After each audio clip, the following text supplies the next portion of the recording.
Territoire d'info, Public Sénat, Sud Radio. Voilà, il est un petit peu plus de 8 heures. Nous allons maintenant regarder le Zap Élysée, c'est-à-dire le zapping politique, le premier des matinales d'info. C'est parti.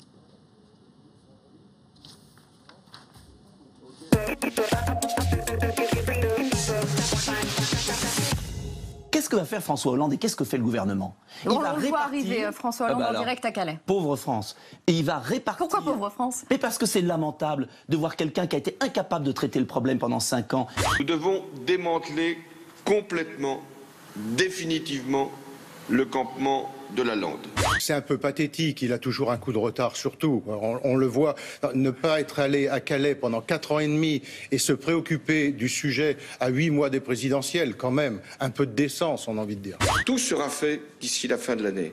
Et je reviendrai avec le gouvernement après le démantèlement complet et entier de Calais, pour qu'il n'y ait pas de doute sur nos intentions et sur notre volonté. Je suis mal à l'aise et un peu dans une ambiance un peu nauséeuse de voir en permanence des sujets très graves complètement être l'objet de campagne électorale. Le président est en campagne électorale tous les jours. Je veux aussi redire ma détermination à voir les autorités britanniques prendre leur part dans l'effort humanitaire que la France accomplit ici et continuera à accomplir demain. Plus un échec, c'est un échec. Un échec grave, pourquoi? Parce que c'est un échec qui est construit sur le reniement et le renoncement.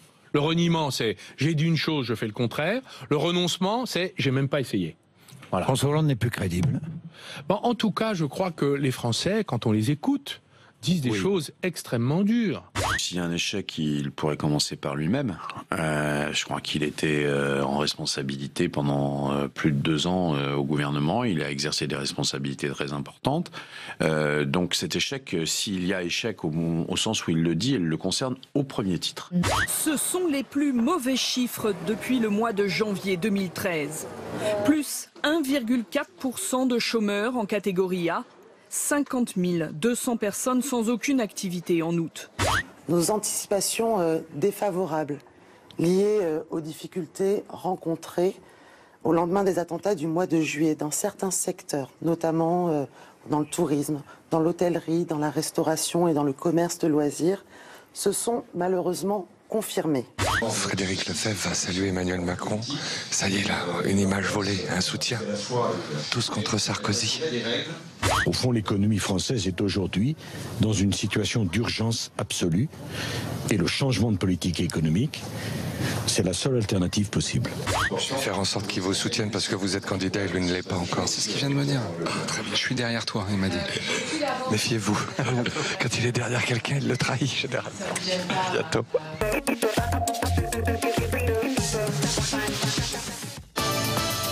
Territoire d'info, Public Sénat, Sud Radio. Voilà, bonjour à ceux qui nous rejoignent. L'invité politique aujourd'hui de cette matinale de Territoire d'Info, eh bien c'est Bruno Le Roux, le président du groupe PS à l'Assemblée nationale. Bonjour. Monsieur le Président, merci d'être avec nous. Pour vous interroger aujourd'hui à mes côtés, Véronique Jacquier de Sud Radio. Bonjour, Véronique, et Gilles Leclerc de Public Sénat. Bonjour Gilles. Bruno Le Roux, on a vu un débat cette nuit entre Hillary Clinton et Donald Trump, les deux candidats démocrates et républicains à l'élection présidentielle américaine du 8 novembre prochain. Si vous étiez américain, après ce débat, est-ce que vous auriez changé d'avis et pour qui voteriez-vous? Je suis français. Oui, ça et je vote. Et je vote sans ambiguïté pour Clinton. Pour une raison très claire. Moi, je n'ai pas les enjeux que peuvent avoir les Américains dans leur propre pays. Mais vous les comprenez mais nous avons d'avoir mis en finale d'une élection présidentielle le personnage Trump? C'est une partie du système qui veut cela et peut-être une partie d'une forme de populisme ambiant qui existe aujourd'hui dans beaucoup de démocraties, où on peut se faire un nom, on peut se faire des voix, on peut se faire une place en ayant des propos qui ne sont absolument inadaptés aux réponses que l'on doit apporter qui c'est le à nos Trump concitoyens. français? Non, je ne sais pas, mais la raison pour laquelle moi je vote sans ambiguïté Clinton, c'est pour la sécurité du monde, c'est parce que je pense que les États-Unis doivent jouer un rôle, qu'elle est mal en point aujourd'hui, cette sécurité du monde, qu'il y a des tensions partout, et que c'est le rôle de la France, c'est le rôle des États-Unis, c'est le rôle de la Chine. Nous accueillons aujourd'hui le président de l'Assemblée nationale chinoise, nous allons avoir cette discussion avec Claude Barthelone, avec lui. C'est d'essayer de trouver comment apaiser les tensions et comment essayer d'apporter plus de sécurité dans le monde. Trump, c'est tout le contraire. Bruno Le Roux, on revient en France, nette augmentation du chômage au mois d'août, plus 1,4%. Le gouvernement a dit hier que c'était notamment dû au climat des attentats, avec une baisse dans l'hôtellerie, la restauration. Quand on regarde bien les chiffres, ça concerne en effet 5 000 emplois. Or, il y a eu plus de 50 000 chômeurs supplémentaires pour le mois d'août. Est-ce que vous vous dites pas, est-ce que finalement notre méthode n'a pas été forcément la meilleure? Que veut dire ce chiffre? Qu'il y a depuis maintenant, depuis le début de l'année, un peu même avant, une stabilisation du chômage. Un peu moins de 11 000 depuis le début de l'année, ça ne suffit pas. Ce n'est pas la décrue. Pour autant, les indicateurs sont au vert. La question du moral tel qu'elle est mesurée, la question de l'investissement dans les entreprises, les capacités productives, cela va mieux. Et cela va mieux et cela peut se constater. Donc oui, il y a une situation où je pense qu'il faut persévérer aujourd'hui. Je n'arrive pas à penser que nous aurions pu avoir de meilleurs résultats avec les structures économiques vermoulues qui étaient celles de notre pays en 2012. Et donc je crois qu'il fallait en passer par cette politique de redressement productif, par cette politique qui permettait d'abord de faire en sorte qu'il puisse y avoir des marchés conquis et ensuite de l'emploi qui se crée, même si c'est bien trop long et il y a de l'attentisme de la part des entreprises aujourd'hui. Les prévisions de l'UNEDIC ne sont pas bonnes, cela dit. En 2017, elle prévoit 76 000 chômeurs de plus. En cause, la fin des contrats aidés, notamment le ralentissement des politiques publiques. Donc concrètement, vous n'arrivez pas à juguler le chômage. Mais d'abord, ce n'est pas les emplois aidés qui permettront de faire baisser le chômage. C'est la reprise économique. Avec 1,5% de croissance, ce qui est la prévision pour cette année. Est-ce que là, vous n'êtes pas un petit peu optimiste? Les économistes disent que vous êtes optimiste. Les prévisions, c'est 1,2% de croissance. Vous êtes sur 1,5%. Tout le monde dit toujours que nous sommes optimistes, mais depuis 2012, nous n'avons jamais eu aucune, à part cette formule sur le chômage, mais qui n'était pas scientifique, et nous l'avons payée. Mais toutes les prévisions du gouvernement ont été tenues, voire dépassées. Et le Haut Conseil des finances publiques... Le chômage baisse dans tous les pays d'Europe, sauf en France. Mais parce que nous étions particulièrement touchés, parce qu'il y avait encore des surcapacités en emploi ces derniers mois, parce que la reprise ne génère pas automatiquement des créations d'emplois, parce qu'il y a encore un certain nombre de secteurs qui détruisent de l'emploi. Donc il y a un chantier d'ouvert. Nous n'avons pas réglé aujourd'hui, notre pays n'a pas réglé le problème du chômage. Mais alors, dans ce contexte, est-ce que François Hollande peut se représenter? Est-ce qu'il a réussi son pari d'inverser la courbe du chômage? Non. Donc est-ce qu'il peut se représenter? Ce sera à lui de le dire. Pour l'instant, je l'ai dit, nous sommes dans une phase de stabilisation du chômage et pas une phase de décrue. J'espérais que nous pourrions rentrer sur la fin de ce quinquennat dans une phase réelle de décrue du chômage. Pour l'instant, c'est plutôt la stabilisation. Ça m'amène à dire qu'il faut renforcer l'effort et non pas à dire que nous avons raté. Je poursuis un peu la question de Véronique. Est-ce que vous pensez, vous qui militez pour une candidature de François Hollande, est-ce que ces mauvais chiffres, de votre point de vue, est-ce qu'ils pourraient avoir une conséquence sur la décision, au fond, de François Hollande? François Hollande, avec qui j'ai eu l'occasion ces derniers mois d'en discuter, est convaincu que nous sommes sur l'année 2016, dans une année où le chômage va baisser. Et qu'ensuite, c'est à nous de faire en sorte d'accompagner... Sauf qu'il avait un peu lié sa décision à l'inversion de la courbe du chômage. Oui, on s'en souvient tous. Mais quand le chômage baisse sur une année entière, on aura toujours des débats sur le mot inversion. Moi, je le laisserai parce que c'est dans le rapport aux Français, c'est dans la façon dont il faut s'adresser à eux qu'il prendra sa décision. On ne pourra pas, je pense, lui reprocher d'avoir un chômage qui n'a fait qu'augmenter sous son quinquennat, ce qui avait été le cas du quinquennat précédent. Vous le pressez toujours de se déterminer, peut-être un peu plus tôt que prévu. Vous faisiez partie quand même de ceux, on a dit, qui disaient peut-être, faut peut-être pas attendre Noël. Ah, mais pour moi, il a coché toutes les cases que je demandais à la rentrée. Et il le fait d'ailleurs de jour en jour en montrant sa volonté. Moi, j'ai dit depuis la rentrée politique que le président de la République avait autre chose à annoncer qu'une candidature. Il est d'ailleurs un des seuls à avoir autre chose qu'une candidature à annoncer. Oui. Et que ce soit du discours de Wagram, les déplacements qu'il a faits, les promesses qu'il a honorées. On va en parler. Tout pour moi est une manifestation de volonté du président de dire je termine aujourd'hui ce premier quinquennat en ayant tenu la parole que j'avais donnée devant les Français et en ayant des résultats qui sont meilleurs que ceux que j'ai trouvés en arrivant en 2012. Donc on respecte le calendrier. Moi, je suis pour un respect total du calendrier. Et vous savez, le président de la République étant président de la République jusqu'en mai prochain, je souhaite qu'il annonce une candidature. Mais cela dit, il est déjà en campagne. Bruno Le Roux, il est déjà en campagne. Hier à Calais, avant-hier, il parle des harkis en reconnaissant le fait qu'ils aient été abandonnés par la France. Est-ce que ça se fait la dernière année du quinquennat, franchement? Mais un quinquennat, ça dure 5 ans. Donc on fait les choses. Ils pouvaient le faire avant. Donc on fait les choses durant le quinquennat, mais d'autres auraient pu le faire avant aussi. Donc on fait les choses au moment où on doit les faire. Il tient ses engagements et aujourd'hui, il n'y a dans notre pays aucun critère qui soit moins bon qu'en 2012 quand nous sommes arrivés. Ce sera des choses à faire valoir aux Français. C'est Bruno Le Roux, le président du groupe socialiste à l'Assemblée nationale, qui est l'invité de Territoire d'Info, Sud Radio, la presse quotidienne régionale sur Public Sénat. Sondage Ipsos, Cevipof, Le Monde montre que François Hollande n'est pas assuré de l'emporter dans son propre camp. J'ai envie de vous demander, vous, le président du groupe socialiste, quel est l'état d'esprit des troupes, des députés socialistes, quand ils voient et qu'ils lisent ce sondage? Comment vous tenez vos troupes? D'abord, ils savent que l'équation d'une élection présidentielle, dans la Ve République, ne tient pas en un sondage. Et que l'on n'arrive pas avec un sondage à la résumer. Plus de frondeurs, moins de frondeurs, comment vous jugez l'état du groupe? Combatif.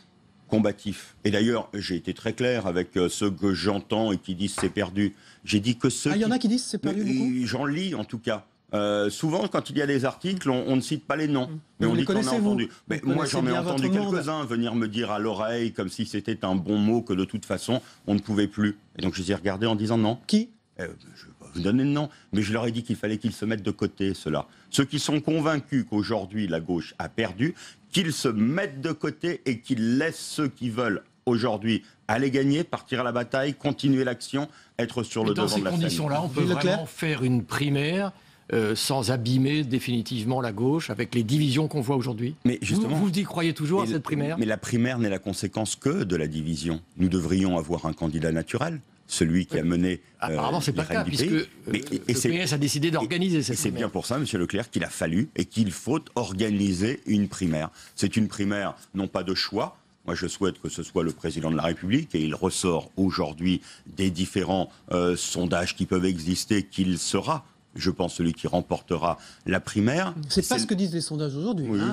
Arnaud Montebourg est devant lui. Oui, mais il y a un deuxième tour. Il y a un premier tour, un deuxième tour à un sondage. Et moi, je suis convaincu que le président de la République sera notre candidat.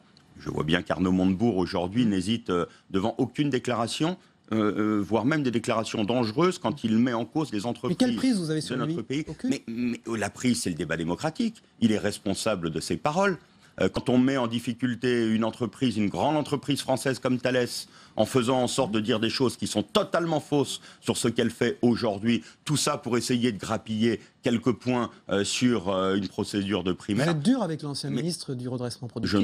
Je suis dur aujourd'hui avec un candidat qui emploie des mots, qui essaye des démonstrations qui sont totalement contraires à la réalité et qui, faisant cela, n'apporte aucune solution à Alstom et met en difficulté une autre entreprise française. Bruno Le Roux, à propos des migrants, hier, François Hollande était à Calais avec une promesse assez solennelle. Oui, dit-il, il y aura bien un démantèlement du camp. Certains affirment qu'en créant d'autres camps autour de tout le territoire français, on va favoriser le vote d'extrême droite. Non mais on n'a pas, d'abord, à Calais, on n'a pas créé un camp.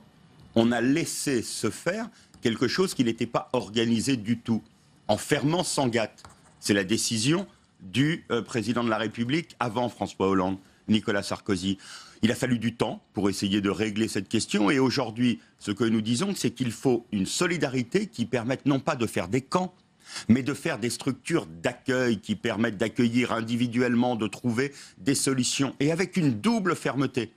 Fermeté pour les territoires qui vont accueillir sur cette nécessité de solidarité nationale et fermeté de ceux qui seront accueillis pour rentrer dans des processus où on recherche une voie de sortie, où on respecte les valeurs de la République. Ça, c'est, je pense, ce qu'il faut faire aujourd'hui. Véronique Jacquier, Sud Radio. Bruno Leroux, les migrants veulent à tout prix passer en Grande-Bretagne. Ils retourneront à Calais, hein, c'est ce que disent tous les gendarmes qui sont sur place. Donc quelle est la logique de l'accueil de ces réfugiés? Et de savoir qu'ils ne pourront pas, qu'il y a aujourd'hui un accord. Je ne suis pas là encore, comme Nicolas Sarkozy, pour que nous dénoncions l'accord du Touquet et que nous laissions passer en disant c'est aux Britanniques de se débrouiller. Ça veut dire qu'il y aurait un flux continu de toute l'Europe qui arriverait sur Calais et qui, bien entendu, ne pourrait pas passer la Manche. Et donc, je pense qu'il y a là une position totalement folle de la part de Nicolas Sarkozy. Nous ferons en sorte, en traitant individuellement les situations, de dire qu'il y a un avenir pour ceux qui sont en France, à être accueillis en France, à trouver une solution pour leur famille en France, et qu'il ne peut pas y avoir un point de fixation aujourd'hui à Calais. Les habitants l'ont quand même chèrement vécu, chèrement payé. Gilles Leclerc. Je m'adresse aux députés de Seine-Saint-Denis. Hier, le Conseil de Paris a voté en partie la piétonisation d'une partie de la rive droite, interdiction donc aux voitures. Vous représentez d'un certain point de vue quand même la voix des banlieusards. Est-ce que vous trouvez que cette mesure est positive ? En tout cas, elle est sûrement nécessaire à Paris quand on voit la qualité de l'air. Beaucoup disent que c'est une mesure pour les bobos riches parisiens. Oui, non, c'est pour ça que je veux, moi, qu'il y ait des phénomènes qui permettent d'améliorer globalement la mobilité. Et je reconnais que ce n'est pas forcément la voiture. Moi, je regarde dans un département comme le mien, nous sommes en ce moment en train de construire la ligne 14, d'essayer de désengorger la ligne 13, de faire l'interconnexion de Pleyel, tout cela sur ma circonscription. Si la piétonisation d'une partie de Paris va vers un renforcement et une aide peut-être accrue de la ville capitale vers la banlieue pour le développement de la mobilité et des transports en commun, ce partage ne me gêne pas. Bruno Leroux, manifestation des salariés d'Alstom devant le siège de l'entreprise à Saint-Ouen pour défendre 400 emplois menacés. On attend toujours le plan du gouvernement. Mais Christophe Sirugue va faire des annonces, il faut le laisser travailler. Il n'y a pas de plan du gouvernement. Il y a une discussion avec une entreprise privée sur l'avenir d'un site qui est plus que centenaire, sur lequel je pense qu'il peut y avoir une continuation d'activité. Mais ce n'est pas le plan du gouvernement. C'est le résultat d'une discussion entre l'entreprise Alstom, à 80% privée, et le gouvernement qui a sa place au conseil d'administration et qui donc doit pouvoir peser. C'est ce que Christophe Sirugue et Manuel Valls sont en train de faire en ce moment. Une dernière question, Gilles Leclerc. À propos d'Alstom, est-ce qu'au fond, même si effectivement le gouvernement va probablement pouvoir prolonger un peu les choses, est-ce que on ne dit pas vraiment la vérité? C'est-à-dire que probablement que peut-être ce site n'est pas totalement... La vérité, c'est que le site aujourd'hui ne peut pas continuer avec la production qui était la sienne. C'est pour cela qu'il faut parler de diversification et tous les marchés que gagne Alstom doivent le permettre. Merci Bruno Leroux, président du groupe socialiste à l'Assemblée nationale, d'avoir été l'invité de Territoire d'Info. On passe au débrief de vos propos dans un instant.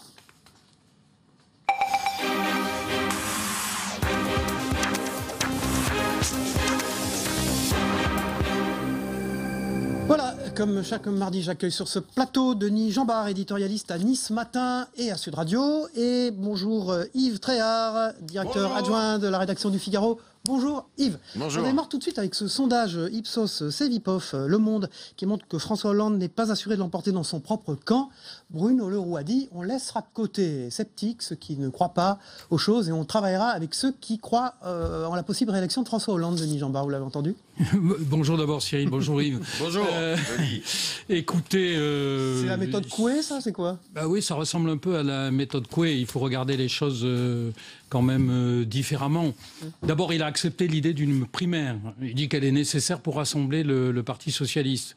Donc il faut faire avec cette réalité-là. Il ne peut pas ignorer ces gens-là parce qu'il va falloir bien les rassembler après. Or, quand vous regardez ce sondage, certes, François Hollande arriverait en tête au premier tour. Mais le bloc des gens hostiles à François Hollande représente aujourd'hui 50%. Donc ça sera une primaire aussi serrée sans doute que la primaire de la droite.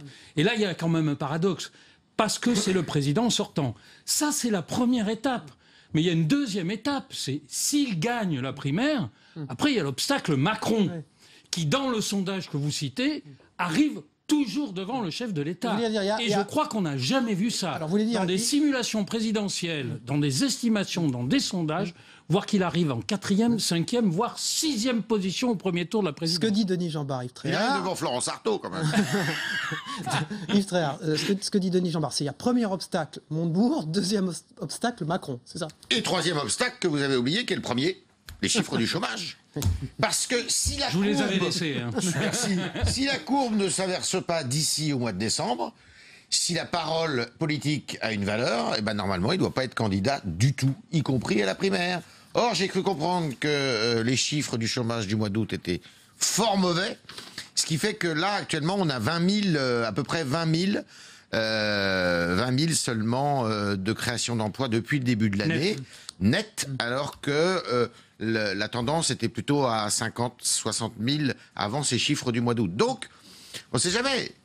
Normalement, le solde devrait être positif à la fin de l'année, mais si jamais il était négatif, eh ben, le président de la République serait obligé de faire son cartable, de ranger ses crayons et de ne pas se présenter à quelque élection que ce soit. En sachant qu'il y a quand même un plan de formation de 500 000 avec jeunes, la bidouille habituelle. C'est-à-dire un plan considérable qui est d'ailleurs déjà à l'œuvre. S'il n'avait pas eu lieu, ce plan qui fait partie des recettes classiques utilisées d'ailleurs aussi par la droite autrefois, traitement social du chômage, comme on dit, eh bien les chiffres seraient beaucoup plus lourds. Mais ce qui est plus inquiétant, c'est qu'en 2017, l'UNEDIC, qui en général est malheureusement un assez bon prévisionniste des chiffres du chômage, nous dit que ça va repartir à la hausse et que ça sera plus 140 000 l'année prochaine. Comment François Hollande va s'en sortir?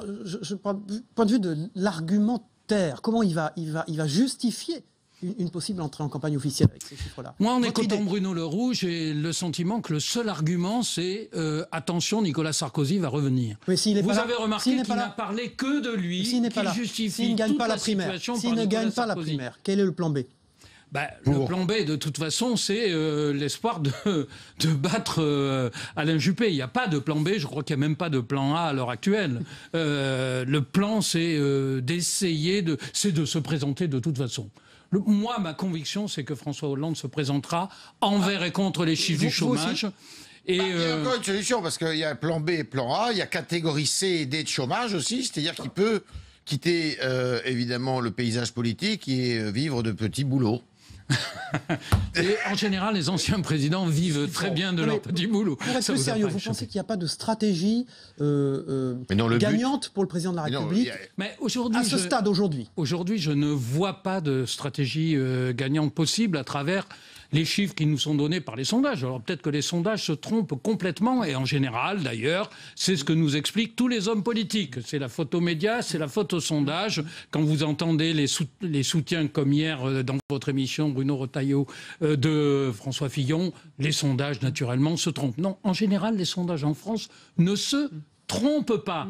Donc si vous voulez, la seule stratégie de François Hollande, c'est de croire en lui-même, comme tout candidat à l'élection présidentielle. Toujours bien réussi, il faut le dire. Ça lui a réussi une fois. Ça lui a réussi une fois.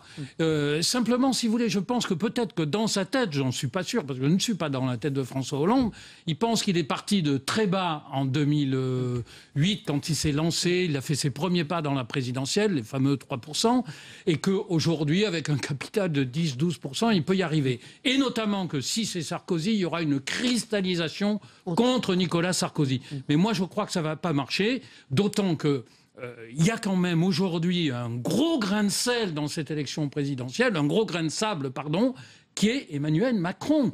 Regardez ce qui se passe dans les sondages. Cet homme-là, c'est le deuxième gros sondage présidentiel, est installé dans le paysage politique. L'effet innovation. Je crois que Hollande aura réussi une chose, c'est à finalement tuer le socialisme à la française. Je pense qu'il sera durablement atteint. Oui, parce que pourquoi? Parce que non, mais attendez, il faudra que ce socialisme, et évidemment qu'il n'est pas mort, mais il l'a provisoirement tué. Plutôt Manuel Valls. Non, François Hollande, parce que François Hollande, c'est lui qui a fait un programme, c'est lui qui a fait des promesses, c'est lui qui est président de la République, et au terme justement du quinquennat, le président de la République est plus que jamais en première ligne. Donc, il a durablement atteint la réputation d'un parti socialiste capable de gouverner, parce qu'il n'a jamais réussi à tenir ses promesses, il n'a jamais réussi à tenir ses objectifs. Et je pense que le Parti socialiste est appelé à traverser une période compliquée qui va durer Comme en 93. Oui. Voilà, exactement. Parce qu'il ne faut pas oublier qu'après, il y a les législatives et qui risquent de se retrouver à l'Assemblée nationale avec peut-être moins de 50 députés. Donc ça va être une cure énorme et que l'enjeu pour Manuel Valls, pour Montebourg, pour Hamon, pour beaucoup d'autres, ça va être justement de savoir quel est celui qui va mettre la main sur ce qui va rester du Parti socialiste pour le redresser. Alors, il reste une petite minute. On va partir complètement à l'opposé du champ politique français. On va partir aux États-Unis. Si vous étiez américain, vous avez vu le débat Hillary Clinton, Donald Trump, vous voteriez pour qui, Denis Jambard? Vous? Écoutez, en général, on ne demande pas aux journalistes pour qui ils votent. Mais là, c'est vrai que... Vous l'avez dit à la dernière élection présidentielle. Mais je pense que... Du point de vue des gens qui ne sont pas américains, l'intérêt c'est que ça soit quand même Hillary Clinton, parce que Trump n'est pas un personnage rassurant en politique internationale. Yves Tréhard, même question, même si je ne m'adresse pas aux journalistes, je m'adresse à Yves Tréhard. Oui, mais Yves Tréhard, on a 30 secondes. J'en sais rien, mais... Trump, je l'attendais. C'est le premier des trois débats. Vous êtes sensible à Trump. C'est le premier des trois débats. Je ne sais pas, ce qui est important, c'est de savoir que les États-Unis sont aujourd'hui dans un débat qui ressemble fort à celui que nous avons en France et que les Européens ont. Il me semble qu'il est de meilleure qualité chez nous, en tout cas du côté des... Je ne me prononcerai pas parce qu'aucun des deux me plaît. Ah non, mais on ne vous vraiment. demande pas un pronostic, on vous avait demandé... Non, mais pour qui je vote? Pour le moment, je m'abstiens. Merci Yves Tréhard, directeur adjoint de la rédaction du Figaro. Merci Denis Jambard, éditorialiste à Nice Matin. Et à Sud Radio, on regarde ensemble le Zap Élysée, le premier zapping politique des matinales.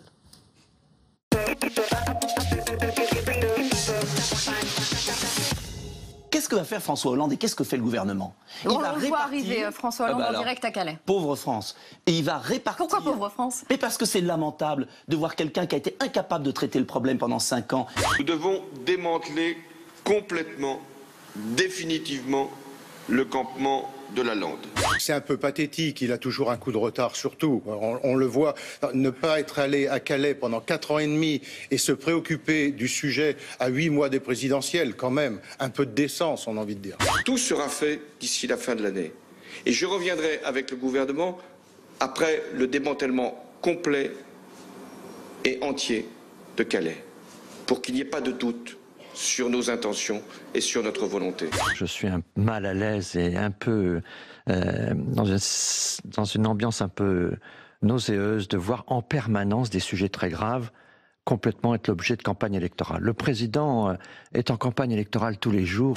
Je veux aussi redire ma détermination à voir les autorités britanniques prendre leur part dans l'effort humanitaire que la France accomplit ici et continuera à accomplir demain.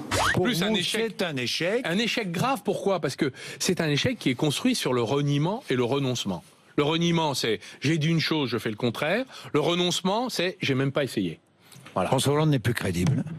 Bon, en tout cas, je crois que les Français, quand on les écoute, disent des choses extrêmement dures. S'il y a un échec, il pourrait commencer par lui-même. Je crois qu'il était en responsabilité pendant plus de 2 ans au gouvernement. Il a exercé des responsabilités très importantes. Donc cet échec, s'il y a échec au sens où il le dit, il le concerne au premier titre. Ce sont les plus mauvais chiffres depuis le mois de janvier 2013. Plus 1,4% de chômeurs en catégorie A, 50 200 personnes sans aucune activité en août.